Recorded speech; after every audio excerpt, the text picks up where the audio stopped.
Antes de Platão, os pré-socráticos e Sócrates. Parte 4. Pitágoras de Samos. Ciência. Tecnologia. E o que mais? História. Ciência, tecnologia e história. Episódio de hoje, Pitágoras de Samos. Ou no original grego, Pitágoras, o Sâmio. Quem foi Pitágoras de Samos?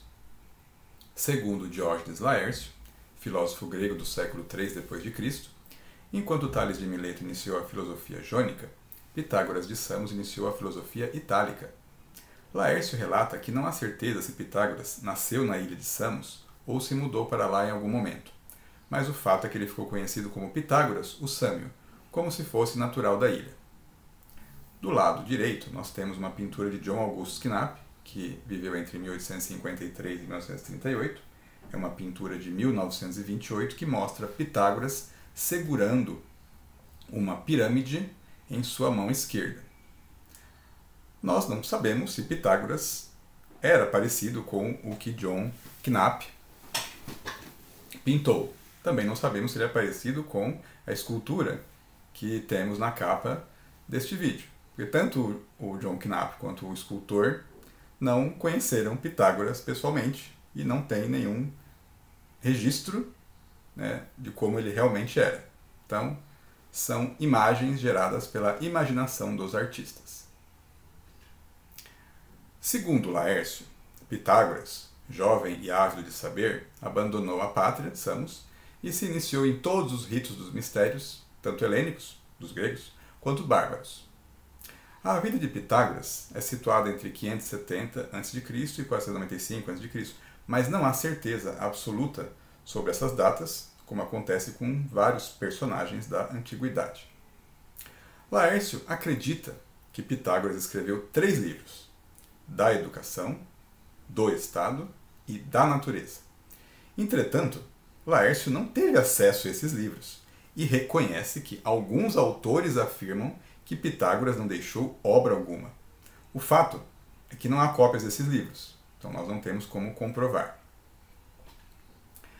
Laércio conta que o único livro conservado sob o nome de Pitágoras é, na verdade, de um discípulo dele, Lises de Taras, ou Tarento.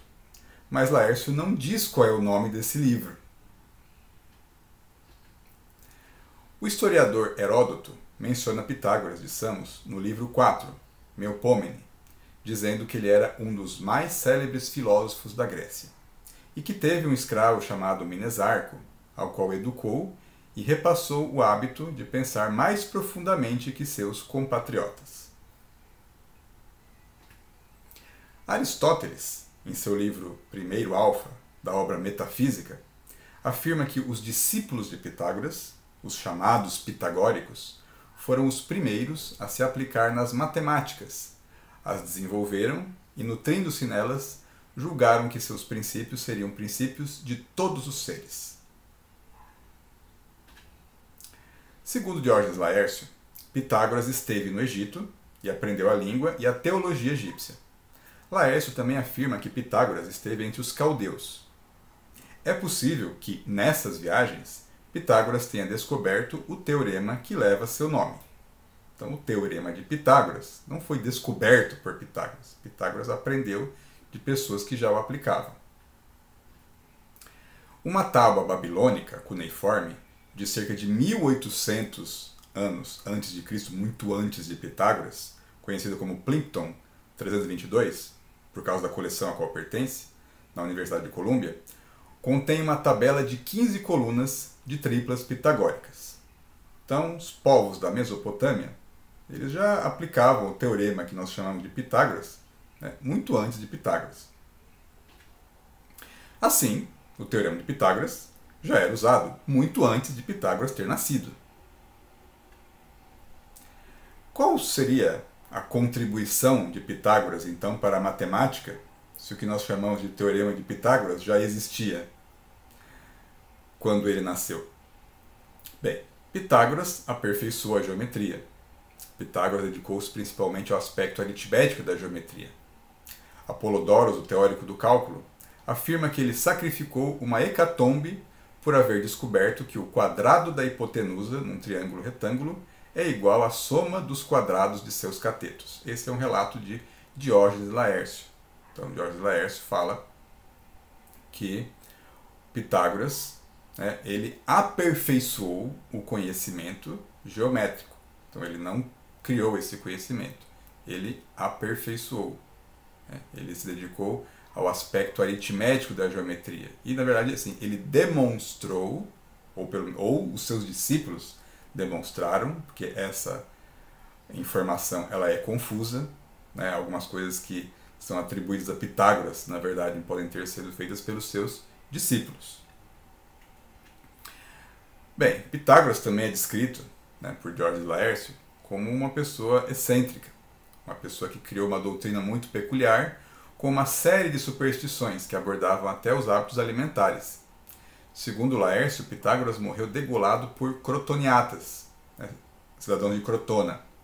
Ele preferiu a morte a atravessar um campo de favas. Então nós temos aqui uma dificuldade de separar o homem Pitágoras da lenda. É difícil, com os poucos fragmentos que temos de Pitágoras, saber o que é pensamento dele e o que é pensamento de seus discípulos, os pitagóricos. O que sabemos é que Pitágoras foi reconhecido como sábio na Grécia Antiga e que a escola formada por ele deixou uma importante contribuição para a música e a matemática. Uma curiosidade, aqui nós temos uma moeda de prata de 2013, no valor de 10 euros, cunhada como prova de qualidade. A moeda tem a efígie de Pitágoras, né, como se imagina que ele fosse, à direita de um triângulo retângulo, referência ao teorema que leva o seu nome. Uma sugestão de leitura é a obra de Diógenes Laércio, que traz um resumo da vida de Pitágoras, com fontes que nós não podemos comprovar. Né? Diógenes Laércio faz várias referências a livros aos quais nós não temos acesso hoje. Então aqui nós temos as nossas referências utilizadas nessa apresentação: Aristóteles, Robert Crease, Heródoto e Diógenes Laércio. Obrigado pela sua audiência, continue assistindo os vídeos do canal, inscreva-se, curta, compartilhe e pode fazer comentários com sugestões também. Obrigado!